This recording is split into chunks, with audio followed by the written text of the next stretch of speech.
Hello बंधुगण, स्वागत आपणकु पुणी थरे एक रोचक कहानी रे। आशा करूची पसंद आसीबो। एबे मो सासुंको फोन आसीथिला जे मते कहुथिले कि मुकेश काली ही तुम पाखरे पहुंची जिवो। तार चाकिरी सहर रे होई जाईची। एहा सुनी मु किछिटा चिंतित होई गली, कारण मु एकाकी छोट फ्लैट रे रहुथिली एवं मो स्वामी अन्य देशकु जाइथिले। मु सहर रे रहिबाकु चाहुनथिली, कारण मु गारू आसीथिली। मो स्वामी सुनीलंको चाकिरी पूर्वरु सहर रे ही थिला। बाहाघर हेबा परे से मते मध्य सहरकु नेई आसिले, किंतु परे तांको कंपनी वाला तांकु अन्य देशकु पठाई देले। मु तांकु बहुत कहिथिली कि मते गांकु फेराई दियो, मु मो सासु घरे रही जिबी, किंतु से कहिबाकु लागिले नाही, तुमे मोर एई फ्लैट रे रहिबो। गत 5 मास हेबो मु एकाकी फ्लैट रे रहुथिली। एबे तो मो पाख पड़ोसींको सह मध्य भल चिन्हा जणा होई जाइथिला, मन भी लागि जाइथिला। किंतु निज देवरंको आसीबा कथा सुनी मु अशांत होई जाइथिली। जदि मो स्वामी एठारे थांते तेबे मते कोनोसी चिंता नथांता, किंतु देवरंको सह एठारे एकाकी रहिबा मते किछि ठीक लागु नथिला। किंतु मु मो सासुंकु मना मध्य करि पारु नथिली। रातिरे जेतेबेले सुनीलंको फोन आसिला तेबे मु तांकु सासुंको कथा कहिदेली।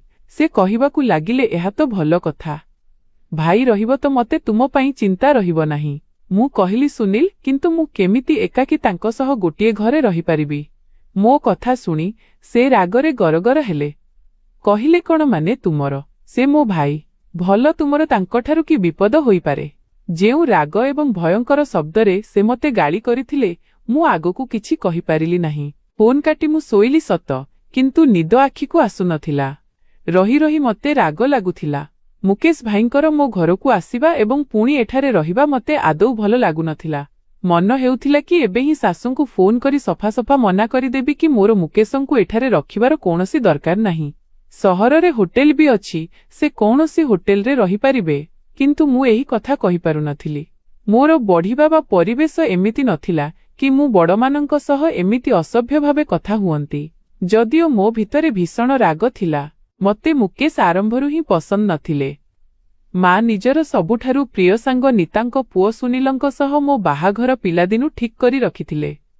मु सेमानंकु बेसी जानि नथिली, किंतु जेबे भी आम घरे किछि फंक्शन हेउथिला किंबा मांको सांग घरे किछि उत्सव हेउथिला तेबे समस्ते एकाठी हेउथिले एवं मोर देखा सुनीलंक सह होई जाउथिला।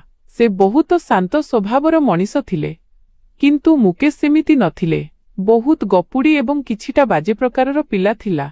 झियमानंक सह हसी हसी कथा हेबा, सेमानंक चारिपाखरे बुलिबा एवं बहुत हस मजा करिबा तार अभ्यास थिला। जेउ कथा सबु मु तांको विषयरे गां झियमानंक ठारु सुनिथिली, मु तांकु आखि उठाई देखिबाकु भी पसंद करुथिली। जेतेबेले आमे पिलामाने बड़ हेलु एवं निज पाठ पढ़ारु फ्री हेलु, सेमिति ही आम बापा मां मिसी मोर एवं सुनीलंक बाहाघर करिदेले। आम बाहाघरकु एबे अधिक समय होई नथिला, मात्र 6 मास आम बाहाघरकु होइथिला। सुनीलंक गोटिए कथा मते बहुत अजब लागिथिला। बाहाघरर प्रथम रातिरे भी सुनील मते हाथ लगाई नथिले।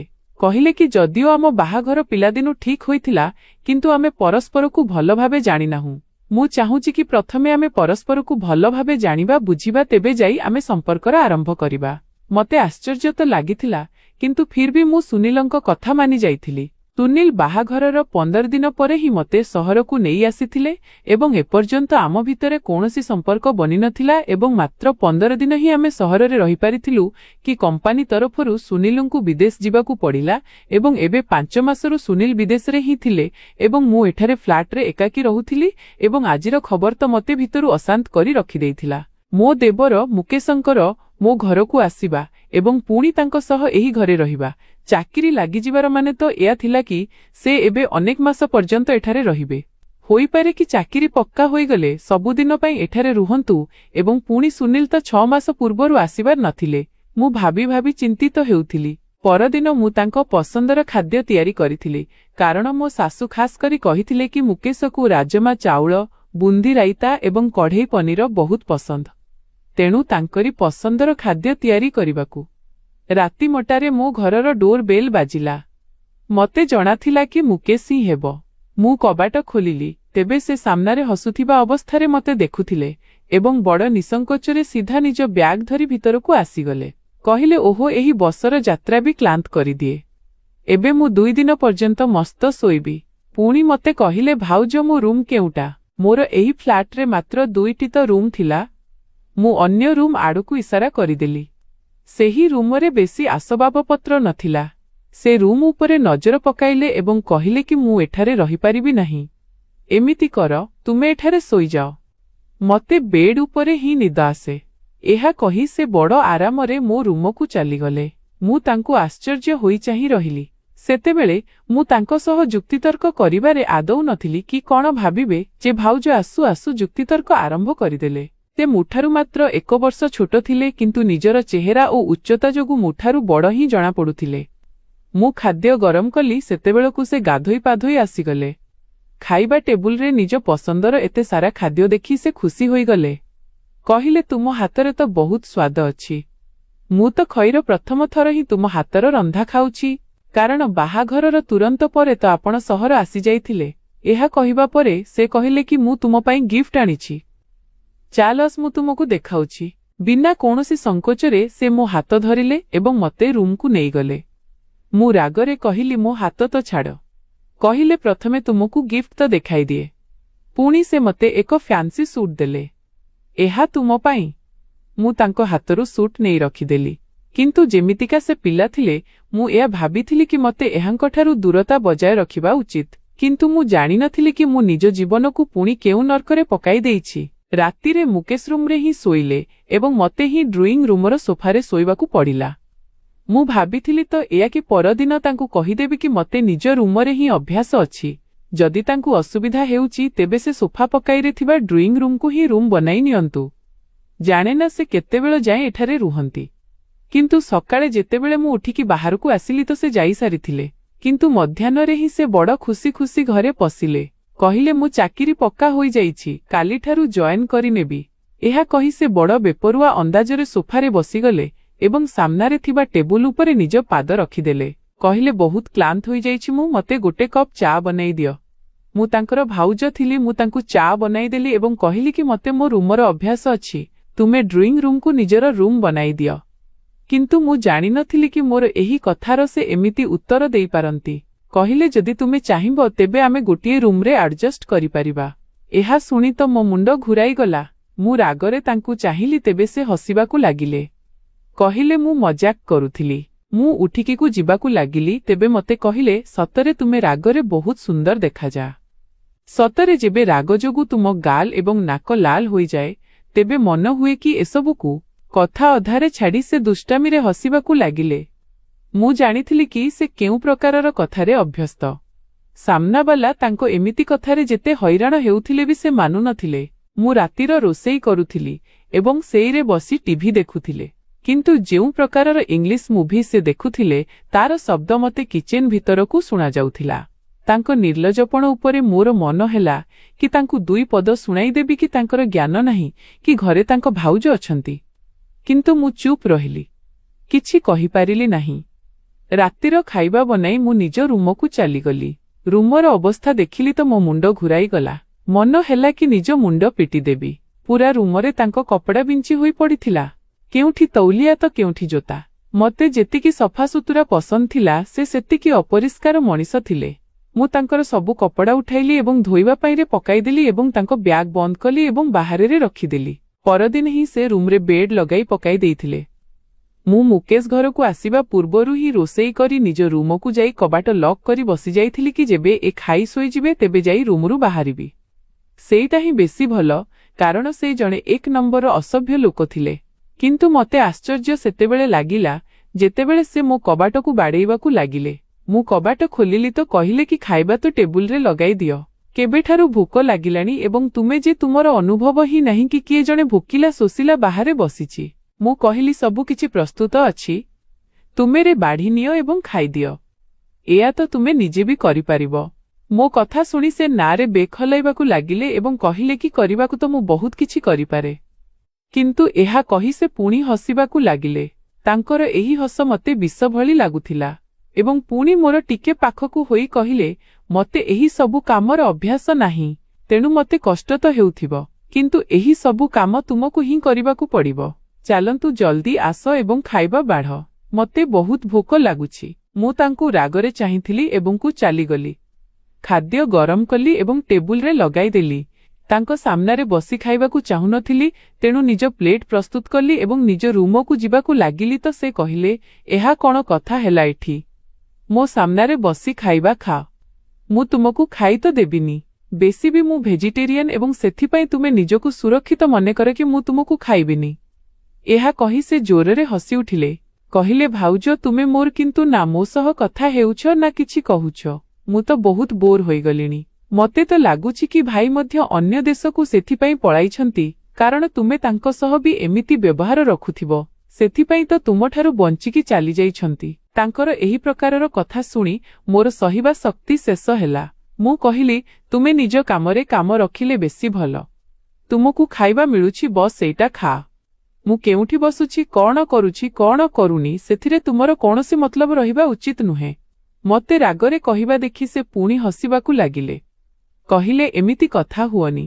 ମୁଁ ଏହି କଥା ତୁମକୁ ପୂର୍ବରୁ ବି କହିଛି କି ରାଗରେ ତୁମେ କିଛି ଅଧିକ ସୁନ୍ଦର ଲାଗିବ। କାଶ କି ସୁନୀଲ ଜାଗାରେ ମୁଁ ହୋଇଥାନ୍ତି ତ ତୁମ ସହ। ତାଙ୍କ କଥା ଶୁଣି ମୋ ଦେହରେ ନିଆଁ ଲାଗିଗଲା। ମୁଁ କହିଲି, ତୁମକୁ ଲାଜ ଲାଗୁନି ଏହି ପ୍ରକାରର କଥା କହିବାକୁ? ସେ କହିଲେ, କେଉଁ ଲାଜ? ଜାଣିଛ ଦେବର ଭାଉଜଙ୍କ ଭିତରେ କେମିତି କେମିତି ମଜାକ ଏବଂ କଥା ଚାଲେ, କିନ୍ତୁ ତୁମେ ତ ବୋଧେ ବହୁତ ବୋର୍ ପ୍ରକାରର ଝିଅ। ଟିକେ ମୋ ସହ ସମୟ ବିତାଅ, ତୁମକୁ ବି ଅନ୍ଦାଜ ହୋଇଯିବ ଜୀବନ କେତେ ସୁନ୍ଦର। ଏହା କହି ସେ ଗୋଟିକ ପରେ ଗୋଟିଏ ରୁଟି ପାଟିରେ ପକାଉଥିଲେ। ମୁଁ ବସ୍ ତାଙ୍କୁ ଆଶ୍ଚର୍ଯ୍ୟ ହୋଇ ଦେଖୁଥିଲି। ମୁଁ କହିଲି କି ମୁଁ ସୁନୀଲଙ୍କ ସହ କଥା ହେଉଛି। ସିଏ ହିଁ ତୁମକୁ ଶିଷ୍ଟାଚାର ଶିଖାଇବେ କି ଭାଉଜଙ୍କ ସହ କେମିତି କଥା ହୁଅନ୍ତି। ଭାବିଲି କି ହୁଏତ ଏହି କଥାରେ ସେ ନିଜ ବ୍ୟବହାର ଟିକେ ଠିକ୍ କରିନେବେ, କିନ୍ତୁ ସେମିତି ହେଲାନି। ତାଙ୍କୁ ତ ଯେମିତି କୌଣସି କଥାର ଖାତିର ହିଁ ନଥିଲା। ମୁଁ ଫୋନରେ ସୁନୀଲଙ୍କୁ ମୁକେଶଙ୍କ ବିଷୟରେ ସବୁକିଛି କହିଲି, କିନ୍ତୁ ସୁନୀଲ ବି ଅଜବ ମଣିଷ ଥିଲେ। କହିଲେ କି ତୁମେ ଭୁଲ ଭାବୁଛ, ସେ ସେମିତି ନୁହେଁ। ତାଙ୍କୁ ନିଜ ଭାଇ ଉପରେ ଜାଣେନା କାହିଁକି ଏତେ ବିଶ୍ୱାସ ଥିଲା। ଗୋଟେ ସନ୍ଧ୍ୟାରେ ଯେବେ ମୁକେଶରୁ ଘରକୁ ଆସିଲେ ତ କହିଲେ, ଶୁଣ ମୋ ମୁଣ୍ଡ ବହୁତ ବିନ୍ଧୁଛି, ଏମିତି କର ମୋ ମୁଣ୍ଡ ଟିକେ ହାଲୁକା ଭାବେ ମାଲିସ କରିଦିଅ, ତାପରେ ହିଁ ମୁଁ ଖାଇବା ଖାଇବି। ତାଙ୍କ କଥା ଶୁଣି ମତେ ରାଗ ଲାଗିଲା। ସେ ତ ଏମିତି ଅଧିକାର ଜେତାଇ କଥା ହେଉଥିଲେ ଯେମିତି ସେ ମୋ ସ୍ୱାମୀ ଏବଂ ମୁଁ ତାଙ୍କ ସ୍ତ୍ରୀ। ଆଜି ଯାଏଁ ସେ କେବେ ମତେ ଭାଉଜ ବୋଲି ଡାକି ନଥିଲେ। ମୁଁ କହିଲି, ତୁମେ କୌଣସି ପେନ୍ କିଲର ଖାଇଦିଅ ଏବଂ କିଛି ସମୟ ପରେ ଖାଇଦେବ, ଯେତେବେଳେ ମୁଣ୍ଡବିନ୍ଧା କମିଯିବ। କିନ୍ତୁ ସେ ବିରେ ଆସିଗଲେ। କହିଲେ, ନାହିଁ ତୁମେ ହିଁ ମୋ ମୁଣ୍ଡ ମାଲିସ କରିବ, ତେବେ ଯାଇ ମୋ ମୁଣ୍ଡବିନ୍ଧା ଠିକ୍ ହେବ, ନହେଲେ ମୁଁ ଖାଇବା ଖାଇବିନି, ମୁଁ ଭୋକିଲା ଶୋଇଯିବି। ବାଧ୍ୟ ହୋଇ ମୁଁ ତାଙ୍କ ରୁମକୁ ତେଲ ଶିଶି ଧରିଗଲି ଏବଂ ତାଙ୍କ ମୁଣ୍ଡରେ ତେଲ ମାଲିସ କରିବାକୁ ଲାଗିଲି। ସେ ବେଡ୍ ଉପରେ ଶୋଇଥିଲେ ଏବଂ ମୁଁ ତାଙ୍କର ଅନ୍ୟ ପାଖରେ ବସି ତାଙ୍କ ମୁଣ୍ଡ ମାଲିସ କରୁଥିଲି। ସେ ମତେ ଏକଲୟରେ ଚାହିଁ ରହିଥିଲେ। ଏକାଧିକ ବାର ମୋ ଆଖି ତାଙ୍କ ଆଖି ସହ ମିଶିଲା, ତେବେ ତାଙ୍କ ଆଖିରେ ଅଜସ୍ର ଦୁଷ୍ଟାମି ଭରି ରହିଥିଲା। ତାଙ୍କର ଏହିପରି ଚାହିଁବା ଦେଖି ମତେ ରାଗ ଲାଗିଲା। ମୁଁ କହିଲି, ତୁମେ ଆରାମରେ ମାଲିସ କରାଅ ଏବଂ ନିଜ ଆଖି ତଳକୁ ରଖ। ତୁମେ ମତେ ଏମିତି କାହିଁକି ଚାହିଁ ରହିଛ? ମୋ କଥା ଶୁଣି ସେ ବହୁତ ଜୋରରେ ହସି ଉଠିଲେ। କହିଲେ, ଦେଖୁଛି ତୁମେ କେତେ ନିଷ୍ପାପ ଏବଂ ସୁନ୍ଦର। ତୁମକୁ ଦେଖିଲେ ହିଁ ମୋ ମନ ମୋ ବଶରେ ରହେନି। ମୁଁ ରାଗରେ ତେଲ ବୋତଲ ସେଇଠି ରଖିଲି ଏବଂ ରୁମରୁ ବାହାରିବାକୁ ଲାଗିଲି। ପଛରୁ ମତେ ତାଙ୍କ ହସ ଶୁଣାଗଲା। କହିଲେ, ଆରେ ମୁଁ ତ ମଜାକ କରୁଥିଲି। ତୁମେ ତ ରାଗିଗଲ, ମାଲିସ ତ କରିଦିଅ। ସତରେ ବହୁତ ଭଲ ଲାଗୁଥିଲା। ମୁଁ ତାଙ୍କର କିଛି ଶୁଣିଲି ନାହିଁ ଏବଂ ରୁମରୁ ବାହାରକୁ ଆସିଗଲି। କବାଟ ବନ୍ଦ କରିବା ପୂର୍ବରୁ ମୁଁ କହିଲି କି ଖାଇବା ଟେବୁଲରେ ରଖିଦେଇଛି, ଖାଇଦେବ, ମୁଁ ଶୋଇବାକୁ ଯାଉଛି। ନିଜ ରୁମକୁ ଆସି କବାଟ ଲକ୍ କରି ନିଜ ବେଡ୍ ଉପରେ ଶୋଇପଡ଼ିଥିଲି। ଯଦିଓ ମୋ କାନ ବାହାର ଆଡ଼କୁ ହିଁ ଲାଗିଥିଲା। ଜାଣେ ନା ସେ ଖାଇବେ କି ଏମିତି ଭୋକିଲା ଶୋଇବେ। ମୋର ତାଙ୍କ ପ୍ରତି ଯେତେ ଘୃଣା ଥିଲେ ବି ମୁଁ ଚାହୁଁନଥିଲି କି ସେ ଭୋକିଲା ଶୋଉନ୍ତୁ, ତେଣୁ ମୁଁ କାନ ବାହାର ଆଡ଼କୁ କରିଥିଲି। ପ୍ରାୟ ଅଧା ଘଣ୍ଟା ପରେ ହିଁ ମତେ ବାହାରେ ବାସନ ଶବ୍ଦ ଶୁଣାଗଲା ଏବଂ ମୋ ମନକୁ ଶାନ୍ତି ମିଳିଗଲା ଏବଂ ମୁଁ ଆରାମରେ ଶୋଇପଡ଼ିଲି। ରାତିର କେଉଁ ଏକ ସମୟ ଥିଲା କି ମତେ କିଛି ଅଜବ ପ୍ରକାରର ଶବ୍ଦ ଶୁଣାଗଲା ଏବଂ ଏହି ଶବ୍ଦ ଯୋଗୁଁ ମୋ ଆଖି ଖୋଲିଗଲା। ମତେ ଲାଗିଲା ଯେମିତି ମୋ ରୁମ୍ ବାଲକୋନିରେ କେହି ଅଛି। ମତେ କାହାର ଚାଲିବାର ଶବ୍ଦ ସ୍ପଷ୍ଟ ଅନୁଭବ ହେଉଥିଲା। ମୁଁ ହଠାତ୍ ଛାନିଆ ହୋଇ ଉଠି ବସିଲି। ମୁଁ ଥରୁଥିବା ହାତରେ ପରଦା ଘୁଞ୍ଚାଇ ଦେଖିଲି ତ ସେଠାରେ 2 ଜଣ ଲୋକ ଥିଲେ। 2 ଜଣଙ୍କ ହାତରେ ପିସ୍ତଲ ଥିଲା। ମୋ ଛାତି ଧଡ଼ ଧଡ଼ ହେବାକୁ ଲାଗିଲା। ମାନେ ଆମ ଘରେ ଚୋର ପଶି ଆସିଥିଲେ। ଚୋର ମୋ ରୁମ୍ ବାଲକୋନିରେ ଥିଲେ ଏବଂ ମୋ ବାଲକୋନିର କବାଟ ମୋ ରୁମ୍ରେ ହିଁ ଖୋଲୁଥିଲା ଏବଂ ଚୋର ରୁମ୍ କବାଟର ଠିକ୍ ସାମ୍ନାରେ ଛିଡ଼ା ହୋଇଥିଲେ। ସେମାନେ କିଛି ମୁହୂର୍ତ୍ତ ମଧ୍ୟରେ କବାଟ ଖୋଲି ଭିତରକୁ ଆସିପାରିଥାନ୍ତେ। ମୋର ମନେ ନଥିଲା କି କବାଟ ଭିତରୁ ଲକ୍ ଅଛି କି ଖୋଲା ଅଛି ଏବଂ ମୋ ପାଖରେ ଏତେ ସମୟ ବି ନଥିଲା କି ମୁଁ ଯାଇ କବାଟ ଚେକ୍ କରନ୍ତି। ଯଦି ମୁଁ କବାଟ ପର୍ଯ୍ୟନ୍ତ ପହଞ୍ଚନ୍ତି ତେବେ ସୁଦ୍ଧା ସେହି ଚୋରମାନେ ଭିତରକୁ ଆସି ମୋତେ ଧରି ପକାଇଥାନ୍ତେ। ମୁଁ ଭଲ ମଣିଲି କି ମୁଁ ଜଲଦି ରୁମ୍ କବାଟ ଖୋଲିଲି ଏବଂ ବାହାର ଆଡ଼କୁ ଦୌଡ଼ିଲି। ରୁମରୁ ବାହାରିବା ପୂର୍ବରୁ ମୁଁ ରୁମକୁ ବାହାରୁ ଲକ୍ କରିଦେଇଥିଲି। କିନ୍ତୁ ଏହା ମୋର ଭୁଲ ଧାରଣା ଥିଲା, କାରଣ ମୋ ରୁମରେ ଝରକା ଥିଲା ଏବଂ ସେହି ଝରକାକୁ ଭିତରକୁ ଖୋଲି ରୁମର କୁଣ୍ଡିକୁ ବାହାରୁ ସହଜରେ ଖୋଲାଯାଇ ପାରୁଥିଲା। ମୁଁ ହଡ଼ବଡ଼େଇ ଯାଇ ମୁକେଶଙ୍କ ରୁମ୍ କବାଟ ବାଡ଼େଇବାକୁ ଲାଗିଲି। ସେ ବି ଗଭୀର ନିଦରୁ ଉଠିଗଲେ ଏବଂ କଷ୍ଟରେ ଆଖି ଖୋଲି ମୋତେ ଆଶ୍ଚର୍ଯ୍ୟରେ ଚାହିଁଲେ। ମୋ ଚେହେରାର ବିକଳ ଅବସ୍ଥା ଦେଖି ମୋତେ ପଚାରିଲେ କି କ'ଣ ହୋଇଛି। ମୁଁ ତୁରନ୍ତ ତାଙ୍କୁ ପଛକୁ ଠେଲି ତାଙ୍କ ରୁମକୁ ପଶି ଆସିଲି। ମୁଁ ତାଙ୍କ ରୁମ୍ କବାଟ ଭିତରୁ ବନ୍ଦ କରିଦେଲି ଏବଂ କୁଣ୍ଡି ମଧ୍ୟ ଲଗାଇଦେଲି। ଏହା ଦେଖି ସେ ବହୁତ ଆଶ୍ଚର୍ଯ୍ୟ ହୋଇଗଲେ। ମୋ ଅବସ୍ଥା ଠିକ୍ ନଥିଲା। ଭୟ ଯୋଗୁଁ ମୁଁ କିଛି କହିପାରୁନଥିଲି। ମୁଁ କଷ୍ଟରେ କହିଲି କି ମୋ ରୁମରେ ଚୋର। ମୋ କଥା ଏତିକିରେ ହିଁ ପହଞ୍ଚିଥିଲା କି ରୁମ୍ କବାଟରେ ଦକ୍ ଦକ୍ ଶବ୍ଦ ହେଲା। ଏହା ଶୁଣି ତ ମୋର ବାକି ଥିବା ସାହସ ବି ଜବାବ ଦେଇଦେଲା। ନିଜ ରୁମର କବାଟ ବାଡ଼େଇବା ଶବ୍ଦ ଶୁଣି ମୁକେଶ ବି ଡରିଗଲେ। କିନ୍ତୁ ମୋ ଅବସ୍ଥା ତ ଏୟା ଥିଲା କି ମୋର ହୃଦସ୍ପନ୍ଦନ ବନ୍ଦ ହୋଇଯାଇଥିଲା ଏବଂ ପୁଣି ମୁଁ ଜାଣିନି କ'ଣ ହେଲା। ଭୟରେ ତାଙ୍କ ଛାତିରେ ଲାଗିଗଲି ଏବଂ ତାଙ୍କୁ ଦୁଇ ହାତରେ କୁଣ୍ଢାଇ ଧରିଲି। ମୁଁ କହିଲି, ବାହାରେ ଚୋର ଅଛନ୍ତି, ଏମାନେ ମୋ ରୁମରେ ଥିଲେ। ମୋତେ ବହୁତ ଭୟ ଲାଗୁଛି। ଭୟରେ ମୋତେ ଲାଗୁଥିଲା କି ବୋଧେ ମୋ ଜୀବନ ବାହାରିଯିବ। ମୋତେ ମୋର ଏହି ଭୁଲର ଆଦୌ ଜ୍ଞାନ ନଥିଲା କି ମୁଁ କ'ଣ କରୁଛି। ମୁଁ ଜୋରରେ ମୁକେଶଙ୍କୁ ଜାବୁଡ଼ି ଧରିଥିଲି ଏବଂ ତାଙ୍କ ଛାତିରେ ଲାଗି ଭୟରେ ଥରୁଥିଲି। ବୋଧେ ମୁଁ ବହୁତ ବେଶୀ ଡରି ଯାଇଥିଲି। ରୁମରେ ପୁଣି ଥରେ କବାଟ ବାଡ଼େଇବା ଆରମ୍ଭ ହେଲା। ବାହାରେ ଯିଏ ବି ଥିଲା ସେ କହିଲା କି କବାଟ ଖୋଲ। ମୁଁ ମୁକେଶଙ୍କୁ କହିଲି କି କବାଟ ଖୋଲିବନି, ଏମାନେ ଆମ ଦୁହିଁଙ୍କୁ ମାରିଦେବେ। ମୁଁ ସେମାନଙ୍କ ହାତରେ ବନ୍ଧୁକ ଦେଖିଛି। ମୁଁ ତାଙ୍କ ଛାତିରେ ଲାଗି ଏହି ସବୁ କହୁଥିଲି। ସେ ମୋତେ କହିଲେ କି ତୁମେ ଚିନ୍ତା କରନି, ଏହି ଲୋକମାନେ ଭିତରକୁ ଆସିପାରିବେ ନାହିଁ, କବାଟ ଲକ୍ ଅଛି। ସେ ମୋତେ ନିଜଠାରୁ ଦୂରେଇବାକୁ ଚାହିଁଲେ କିନ୍ତୁ ମୁଁ ଭୟରେ ତାଙ୍କ ଛାତିରେ ଲାଗି ରହିଲି। ସେ ମୋତେ ନିଜ ହାତରେ ଧରି ବେଡ୍ ପର୍ଯ୍ୟନ୍ତ ନେଇଗଲେ। ପୁଣି ମୋତେ ବେଡ୍ ଉପରେ ବସାଇଲେ, ନିଜେ ବି ମୋ ପାଖରେ ବସିଲେ। କହିଲେ, ଡରନି, ମୁଁ ଅଛି ନା। କବାଟରେ ପୁଣି ଥରେ ଶବ୍ଦ ହେଲା। ଏଥର ବହୁ ଜୋରରେ ଜଣେ ଲୋକ କହିଲା କି କବାଟ ଖୋଲି ନହେଲେ ଆମେ କବାଟ ଭାଙ୍ଗିଦେବୁ। ଏହା ଶୁଣି ମୁଁ ତାଙ୍କ ହାତକୁ ନିଜ ଦୁଇ ହାତରେ ଜାବୁଡ଼ି ଧରିଲି। ବୋଧେ ଆମ ଭାଗ୍ୟ ହିଁ ଖରାପ ଥିଲା କି ଆମ ଦୁହିଁଙ୍କ ଫୋନ୍ ଆମ ପାଖରେ ନଥିଲା। ମୁଁ ବିକଳ ହୋଇ ଦୌଡ଼ିବା ବେଳେ ନିଜ ଫୋନ୍ ନିଜ ରୁମରେ ହିଁ ଛାଡ଼ି ଆସିଥିଲି ଏବଂ ମୁକେଶ ନିଜ ଫୋନ୍ ବାହାରେ ଚାର୍ଜିଂରେ ଲଗାଇଥିଲେ, କାରଣ ମୁକେଶଙ୍କ ରୁମରେ ବୋର୍ଡ ତ ଥିଲା କିନ୍ତୁ ଫୋନ୍ ରଖିବାକୁ କୌଣସି ଜାଗା ନଥିଲା।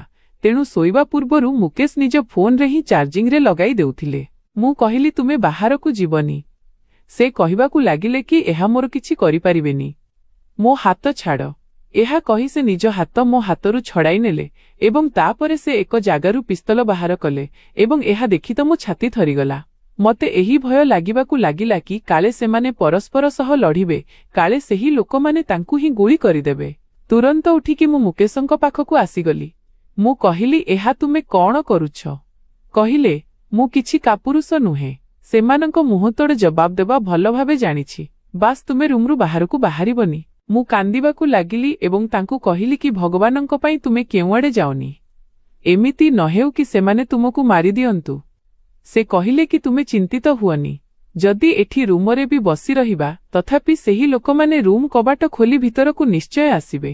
ତେଣୁ ଆମକୁ ସାହସର ସହ କାମ ନେବାକୁ ହେବ। ମୋତେ ଲଢ଼ିବା ବି ଆସେ ଏବଂ ଗୁଳି ଚଳାଇବା ବି। ଏହା କହି ସେ ରୁମରୁ ବାହାରକୁ ଚାଲିଗଲେ। ମୁଁ ରୁମ୍ କବାଟ ବନ୍ଦ କରିଦେଲି।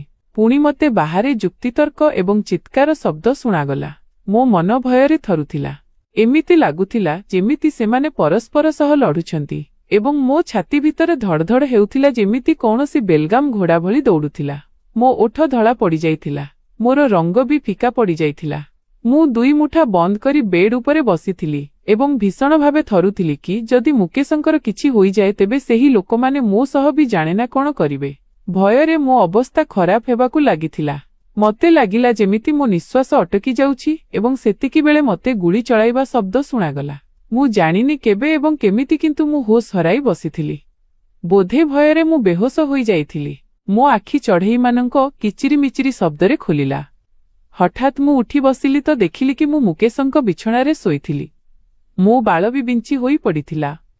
କିନ୍ତୁ ମୁଁ ଏକାକୀ ତାଙ୍କ ରୁମ୍ରେ ଥିଲି। ହଠାତ୍ ତ ମୋତେ ଏହା ବୁଝା ପଡ଼ିଲାନି କି ମୁଁ ତାଙ୍କ ରୁମ୍କୁ ଆସିଲି କେମିତି।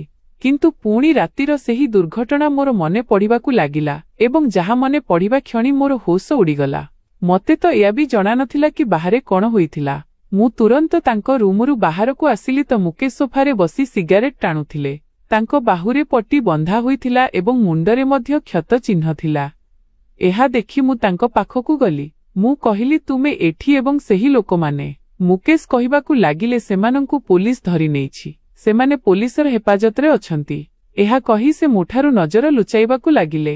ମୁଁ କହିଲି କି ତୁମ ବାହୁରେ କଣ ହୋଇଛି? ସେ କହିଲେ କି ଲଢ଼େଇ ସମୟରେ ସେହି ଲୋକମାନେ ମୋ ଉପରକୁ ଗୁଳି ଚଳାଇଥିଲେ, କିନ୍ତୁ ତାହା ମୋ ବାହୁକୁ ଛୁଇଁକି ଚାଲିଯାଇଥିଲା। ତେଣୁ ମୁଁ ହସ୍ପିଟାଲରେ ପଟି କରାଇ ଆସିଛି। ତୁମେ ବୋଧେ ବେହୋସ ହୋଇଯାଇଥିଲ, ତେଣୁ ତୁମକୁ କୌଣସି କଥାର ଖବର ନଥିଲା। କିନ୍ତୁ ଏବେ ତୁମେ ଆଦୌ ଚିନ୍ତା କରନି, ସବୁ କିଛି ଠିକ୍ ଅଛି। ସେ ମୋଠାରୁ ନଜର ଲୁଚାଇ କଥା ହେଉଥିଲେ।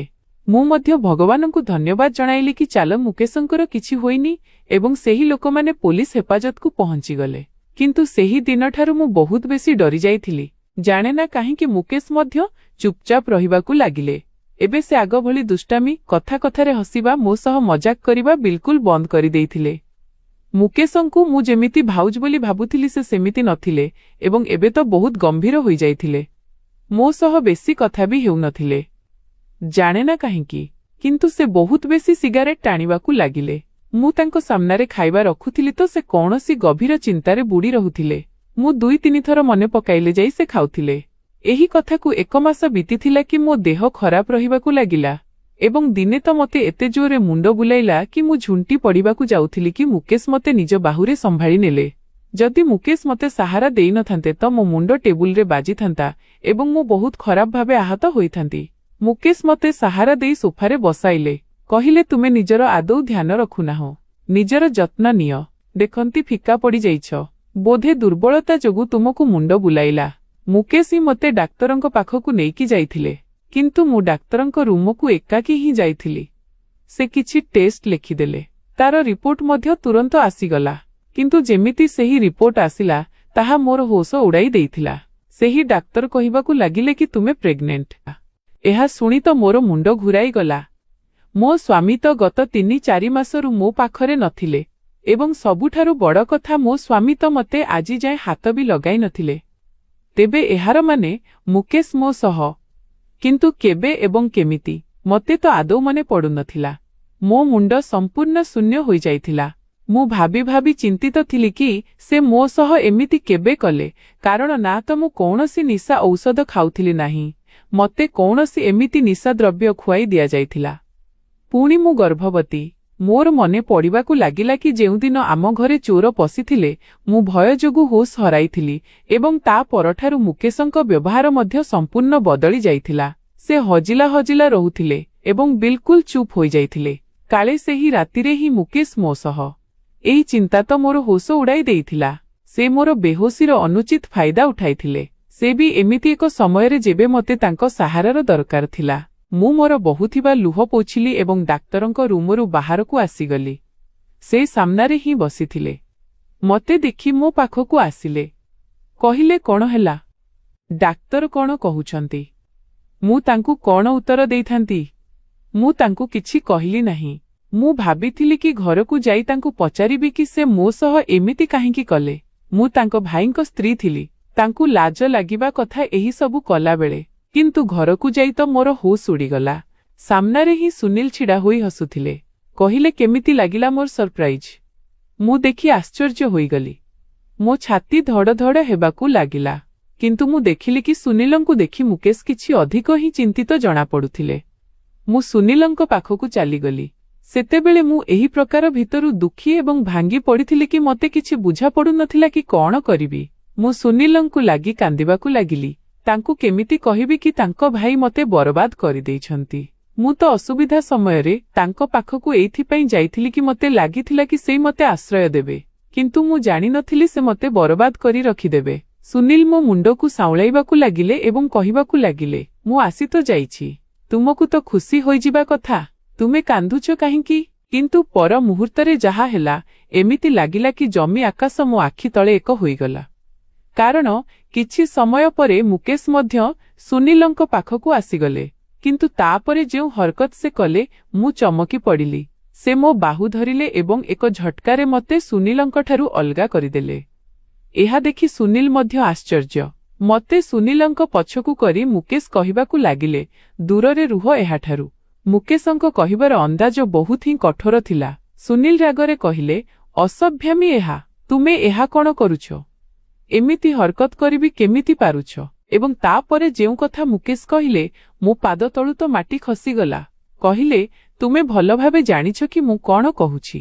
ଏହା ମୋ ସ୍ତ୍ରୀ, ତୁମର ନୁହେଁ ଏବଂ ଏହି କଥା ତୁମକୁ ଭୁଲିବା ଉଚିତ ନୁହେଁ। ତେଣୁ ତୁମେ ମୋ ସ୍ତ୍ରୀକୁ ନିଜଠାରୁ ଦୂରରେ ହିଁ ରଖିବା। ତାର ପାଖକୁ ଯିବାକୁ ଚେଷ୍ଟା ବି କରିବନି। ମୁକେଶଙ୍କ ପାଟିରୁ ଏହିସବୁ ଶୁଣି ମୁଁ ଆଶ୍ଚର୍ଯ୍ୟ ହୋଇ କେତେବେଳେ ମୁକେଶଙ୍କୁ ତ କେତେବେଳେ ସୁନୀଲଙ୍କ ମୁହଁକୁ ଚାହୁଁଥିଲି। ମୁକେଶଙ୍କ ପାଟିରୁ ଏହି କଥା ଶୁଣି ମୋତେ ଲାଗିଲା କି ବୋଧେ ସୁନୀଲ ତାଙ୍କ ବେକ ହିଁ ଚିପିଦେବେ। କିନ୍ତୁ ସୁନୀଲ କିଛି ବି କହିଲେ ନାହିଁ, ବରଂ ସୁନୀଲଙ୍କ ଚେହେରାରେ ଏକ ନିରାଶା ଖେଳିଗଲା। ମୁକେଶ କହିବାକୁ ଲାଗିଲେ, ମନେ ଅଛି ନା କି ଯେତେବେଳେ ଫେରା ହୋଇଥିଲା ସେତେବେଳେ ମୁହଁରେ ସେହେରା ପକାଇ ତୁମ ଜାଗାରେ ମୁଁ ଫେରା ନେଇଥିଲି। ପଣ୍ଡିତଜୀ ବାହାଘରର ଯେତେ ବି ମନ୍ତ୍ର ଏବଂ ବିଧିବିଧାନ କରିଥିଲେ ସେସବୁ ମୋର ଏବଂ ରଜନୀ ପାଇଁ କରିଥିଲେ। କି ସେତେବେଳେ ରଜନୀଙ୍କ ହାତ ମୋ ହାତରେ ଥିଲା, ତୁମ ହାତରେ ନୁହେଁ। ତୁମେ ତ ରଜନୀଙ୍କୁ ବାହା ହେବା ପାଇଁ ମନା କରିଦେଇଥିଲା। ହଁ, ଏହା ଅଲଗା କଥା କି ମୁଁ ଏହି ସବୁ ତୁମ କହିବା ଅନୁସାରେ କରିଥିଲି କାରଣ ତୁମକୁ ରଜନୀ ପସନ୍ଦ ନଥିଲା।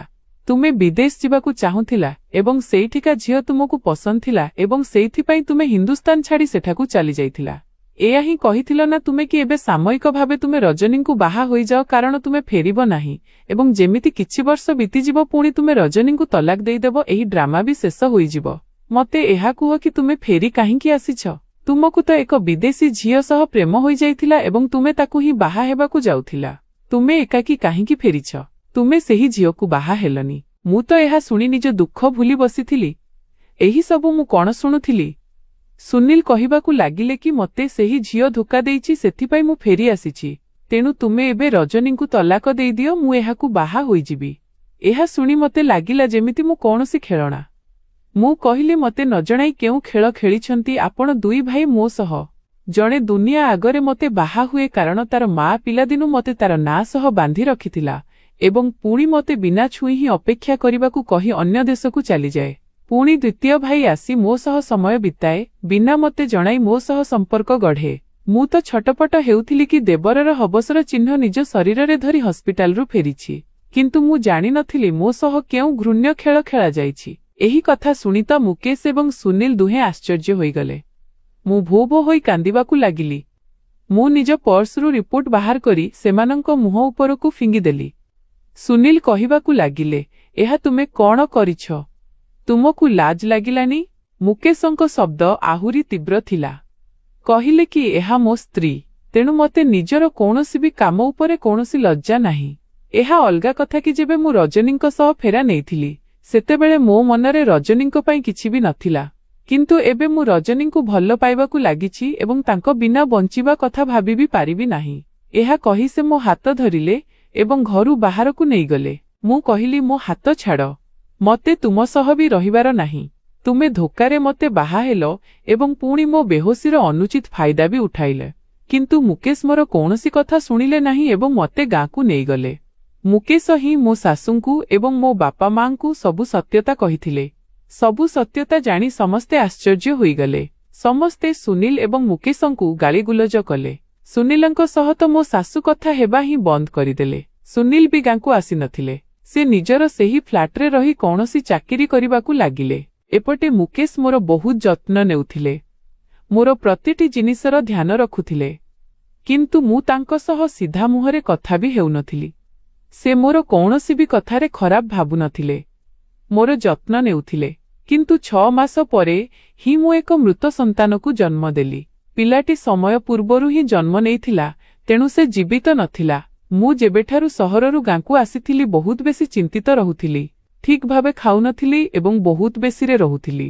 ବୋଧେ ଏହା ହିଁ କାରଣ ଥିଲା କି ମୁଁ ପିଲାକୁ ସମୟ ପୂର୍ବରୁ ଜନ୍ମ ଦେଇଥିଲି। ଯେମିତି ମୋ ଦେହ ଖରାପ ହେଲା, ମୁକେଶ ମୋତେ ସହରର ଏକ ସବୁଠାରୁ ଭଲ ହସ୍ପିଟାଲକୁ ନେଇ ଆସିଥିଲେ। ମୋ ଅବସ୍ଥା ବି ଠିକ୍ ନଥିଲା ଏବଂ ଯେବେ ମୋ ସ୍ୱାସ୍ଥ୍ୟ ଟିକେ ସମ୍ଭାଳିଲା ତେବେ ମୁକେଶ ଏକ DNA ରିପୋର୍ଟ ମୋ ସାମ୍ନାରେ ରଖିଦେଲେ, ଯାହାଦ୍ୱାରା ଏହା ପ୍ରମାଣିତ ହେଲା କି ଏହି ପିଲାଟି ତାର ନୁହେଁ। ସେ କହିବାକୁ ଲାଗିଲେ, ଯେଉଁ ରାତିରେ ସେହି ଡକାୟତମାନେ ଆସିଥିଲେ ସେମାନେ ମୋ ବାହୁରେ ଗୁଳି ମାରିଲେ ଏବଂ ମୋ ମୁଣ୍ଡରେ ପିସ୍ତଲରେ ମାରିଲେ ଏବଂ ମୁଁ ବେହୋସ ହୋଇଗଲି। ମୁଁ ଜାଣିନି କି ତାପରେ କଣ ହେଲା, କିନ୍ତୁ ଯେବେ ମୋର ହୋସ୍ ଆସିଲା ତେବେ ସେହି 2 ଜଣ ଘରୁ ଯାଇସାରିଥିଲେ। ରୁମ୍ କବାଟ ଭାଙ୍ଗି ଯାଇଥିଲା ଏବଂ ଯେବେ ମୁଁ ରୁମ୍କୁ ଆସିଲି ତ ତୁମ ଅବସ୍ଥା ଦେଖି ମୁଁ ବୁଝିଗଲି କି ସେମାନେ ତୁମ ସହ ଖରାପ କାମ କରିସାରିଛନ୍ତି। ତୁମେ ବହୁତ ହି ଖରାପ ଅବସ୍ଥାରେ ବେଡ୍ ଉପରେ ଶୋଇଥିଲା। ମୁଁ ହିଁ ତୁମ କପଡ଼ା ଠିକ୍ କରିଥିଲି। ଯେବେ ତୁମ ରିପୋର୍ଟ ମୁଁ ଦେଖିଲି ତେବେ ମୋତେ ଏଇଆ ହିଁ ଠିକ୍ ଲାଗିଲା କି ମୁଁ ତୁମକୁ ଆପଣେଇ ନେବି, କାରଣ ଏଥିରେ ତୁମର କୌଣସି ଦୋଷ ନଥିଲା। ଯାହା କିଛି ବି ହେଲା ତାହା ଏକ ଦୁର୍ଘଟଣା ଥିଲା। ମୁଁ ପଥର ପାଲଟିଥିବା ଆଖିରେ କେତେବେଳେ ତାଙ୍କୁ ଦେଖୁଥିଲି ତ କେତେବେଳେ ସେହି ରିପୋର୍ଟକୁ। ମୋତେ ବୁଝାପଡ଼ୁନଥିଲା କି ମୁଁ ଚିତ୍କାର କରି କରି ଲୁହ ବୁହାଇବି ନା ପୁଣି ଭଗବାନଙ୍କୁ ଧନ୍ୟବାଦ ଦେବି ଯେ ମୁକେଶଙ୍କ ରୂପରେ ମୋତେ ଏତେ ଭଲ ସ୍ୱାମୀ ଦେଇଥିଲେ। ମୋ ଆଖିରୁ ଲୁହ ବାହାରିବା ଦେଖି ମୁକେଶ ମୋ ପାଖକୁ ଆସିଗଲେ। ସେ ନିଜ ହାତରେ ମୋ ଲୁହ ପୋଛିଲେ ଏବଂ ମୋ ମୁଣ୍ଡ ନିଜ କାନ୍ଧରେ ରଖିଦେଲେ। ମୁକେଶଙ୍କ ସ୍ପର୍ଶ ପାଇବା କ୍ଷଣି ମୁଁ ଆହୁରି ଛଟପଟ ହୋଇ କାନ୍ଦିବାକୁ ଲାଗିଲି। ମୁଁ କହିଲି, ମୁକେଶ, ମୋତେ କ୍ଷମା କରିଦିଅ। ମୁଁ ତ ତୁମକୁ ବହୁତ ନୀଚ ମଣିଷ ଭାବୁଥିଲି, କିନ୍ତୁ ତୁମ ପରି ମହାନତା ତ ମୁଁ ଆଜି ଯାଏଁ କାହାଠାରେ ଦେଖିନି। ମୋ ଯୋଗୁଁ ଆଜି ଯାଏଁ ତୁମକୁ ବହୁତ ହିଁ କଷ୍ଟ ପହଞ୍ଚିଛି। ମୋତେ କ୍ଷମା କରିଦିଅ। ମୁକେଶ ଧୀରେ ଧୀରେ ମୋ ପିଠିକୁ ଆଉଁସୁଥିଲେ। କହିଲେ, କ୍ଷମା ମାଗିବାର କୌଣସି ଦରକାର ନାହିଁ। ମୁଁ କେବେ ତୁମ ବିଷୟରେ କିଛି ଭୁଲ ଭାବିନି। ମୋତେ ଜଣାଥିଲା ଯେଉଁ ତୁମର ବ୍ୟବହାର ମୋ ସହ ଅଛି ତାହା ସ୍ୱାଭାବିକ। କୌଣସି ବି ଝିଅ ଏହା ସହ୍ୟ କରିପାରିନଥାନ୍ତା ଯାହା ତୁମ ସହ ହୋଇଥିଲା। ମୁଁ ଶାନ୍ତିରେ ଆଖି ବନ୍ଦ କରିଦେଲି। ମୋ ମନରେ ମୁକେଶଙ୍କ ପାଇଁ ଢେର ସାରା ଭଲ ପାଇବା ଉଛୁଳି ଆସିଲା। ଘରକୁ ଆସିବା ପରେ ମୁକେଶ ମୋର ବହୁତ ଦେଖାଶୁଣା କଲେ। ଧୀରେ ଧୀରେ ମୋ ଦେହ ସୁସ୍ଥ ହୋଇଗଲା ଏବଂ ମୁଁ ତାପରେ ଖୁସି ଖୁସି ମୁକେଶଙ୍କୁ ନିଜ ସ୍ୱାମୀ ରୂପରେ ଗ୍ରହଣ କରିନେଲି ଏବଂ ଖୁସିରେ ଜୀବନ ବିତାଉଥିଲି।